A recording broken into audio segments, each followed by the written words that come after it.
আসসালামু আলাইকুম। আমার বাসার খুবই পছন্দের একটা কর্নার হচ্ছে এটা। মানে আমার বাসায় যদি আমার কখনো মন খারাপ হয়, আমি আমার এই কর্নারটাতে যাই বিকজ এটা একটা বারান্দা যেটা চারপাশে কোনো ওরকম বড়, বড় বিল্ডিং নেই। তাই এখনো পর্যন্ত বাতাস পাচ্ছি আসলে। আর ওটা হচ্ছে আমার মেহেদি গাছ। খুব বাতাস খাচ্ছিলাম আজকে। আর আজকে হচ্ছে খুবই লেজি একটা ডে আমার জন্য। কারণ আজ হচ্ছে থার্সডে। সো থার্সডেতে যেহেতু আমার বিকেলের শিফটে অফিস থাকে, সো আমি সকালবেলা ফ্রি থাকি। তো বাতাস খেতে, খেতে আসলে আমি রান্নাবান্না করার কথা ভুলেই গিয়েছিলাম। পরে দেখি যে কিছুই রান্না করা নাই ফ্রিজে। সো আমি আসলে একটা ফ্রোজেন পরোটা মেরে দিব এই ভাবনা থেকেই এগিয়ে যাওয়া। আর পরোটার সাথে ফ্রিজে সবসময় ডিম থাকে। সো ডিমটাকে একটু ভেজে পরোটার সাথে রোল করে খেয়ে ফেলবো। কিন্তু এটা খুবই বোরিং একটা খাবার।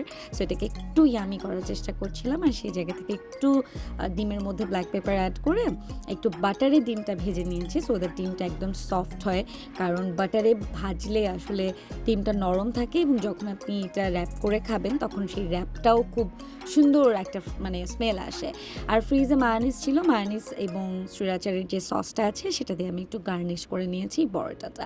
সো অনেকে আমাকে প্রশ্ন করেন যে শান্তপু তুমি রেগুলার কেন ভ্লগ আপলোড করো না? কিন্তু মজার ব্যাপার হচ্ছে রেগুলার ভ্লগ আপলোড করে তারপর সেটাতে ভয়েস অ্যাড করা একটু জটিল মনে হয় আমার কাছে আসলে।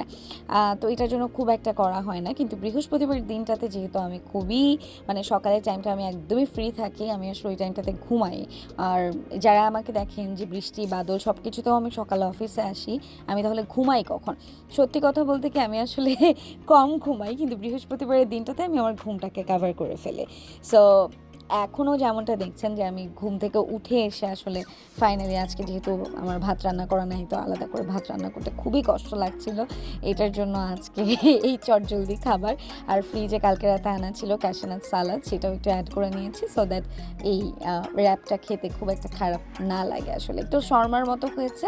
যখন আপনি এটাতে মায়োনিজ অ্যাড করবেন এবং একটু করে সস অ্যাড করবেন তখন আসলে জিনিসটা খারাপ লাগবে না, খেতে ভালোই লাগবে। তো আমিও ওইটাই করছিলাম। আর এই আমাদের যে ডাইনিং টেবিলটা যেখানটাতে সেট করা, এই জানালাটা দিয়েও প্রচুর বাতাস আসে যেটা আমার খুবই ভাল লাগে। আর এই সুন্দর দুপুরবেলাতে এরকম একটা দারুণ খাবারের সাথে সাথে আমি একটু করে কফিও বানিয়ে নিয়ে আসছি। সেই কফিটা দিয়ে তারপরে হচ্ছে সালাডটা দিয়ে দুপুরবেলার খাবারটা সত্যি আমার কাছে বেশ ভাল লেগেছিল। এই কফিটাও মানে কফিটাও আমার কাছে অনেক লাক্সারি মনে হয় যে কফি সবসময় খাবারের মতো না। যখন আপনার প্রচুর মাথা ব্যথা করবে, যখন আপনার মুড সুইং করবে, যখন আপনার মনে হবে ইউ নিড সামথিং এক্সট্রা যেটা কিনা আপনার মুড ইনস্ট্যান্ট ভালো করে দেয়, সো ওইরকম একটা খাবার হচ্ছে গিয়ে কফি আসলে। সো খাবার দাবার শেষ, এইবার আমি চিন্তা করলাম যেহেতু আজকে রাতের 1টা পর্যন্ত আমার অফিস, ভালোবাসার বাংলাদেশের প্রোগ্রামটা চলে, সো আমাকে অবশ্যই বাসা থেকে কিছু একটা খাবার নিয়ে যেতে হবে।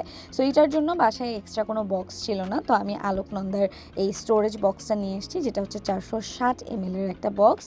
এবং এই বক্সগুলো হচ্ছে এয়ার টাইট বক্স, এটার ভিতরে বাতাস ঢুকবে না কারণ এটা সুন্দর করে এয়ার টাইট করা আছে। সো এইটা মূলত এটার মধ্যে আপনারা ড্রাই যে কোনো খাবার দাবার রাখতে পারবেন, যেগুলো থেকে মানে যেগুলোকে আসলে বাতাস থেকে প্রোটেক্ট করা লাগে সেই ধরনের খাবারগুলো আপনারা এটার মধ্যে রাখতে পারবেন। আমার বাসায় যেহেতু কোনো টিফিন বক্স ছিল না, সো আমি এটাকেই কাজে লাগিয়ে ফেলেছি। আর এইদিকে গতকালকে রাতে আমি টেস্টি ট্রিটে ঢুকেছিলাম, ওদের টার্কিশ মিল্ক ডিলাইট নামে একটা কি বলে যেন এটাকে, কেক বলে, ওইটা এনেছি। আর এই জার্মান ব্রেডটা এনেছিলাম। জার্মান ব্রেডটা আমার কাছে খুবই মজা লেগেছে।